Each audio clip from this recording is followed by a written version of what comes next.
জীবন আমাদের বেঁচে থাকার জন্য উপকরণের সংখ্যা কিভাবে বাড়িয়ে দিয়েছে। উপকরণের সংখ্যা যত বেড়েছে, জীবনযাত্রার খরচ তত বেড়েছে। আর তাতে মানুষের জীবিকার পেছনে সময় ও শ্রম দেওয়ার পরিমাণও বেড়েছে।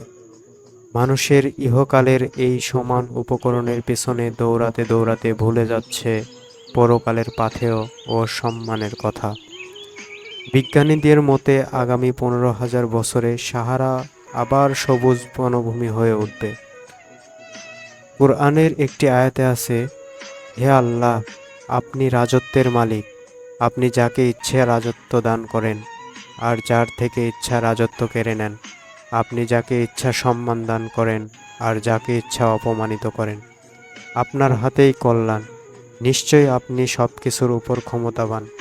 আপনি রাতকে দিন এবং দিনকে রাতে প্রবাস করান। আপনি মৃত থেকে জীবিতদের আবির্ভাব ঘটান, আবার জীবন্ত থেকে মৃতের আবির্ভাব ঘটান, আর যাকে ইচ্ছা বেহিসাব রিজিক দান করেন। আমাদের সমগ্র দিনের সারমর্মই হচ্ছে মুজাহাদা। মুজাহাদার আবিধানিক অর্থ কষ্ট স্বীকার করা। পরিভাষায় নফস তথা প্রবৃত্তির বিরোধিতার নামই হচ্ছে মুজাহাদা।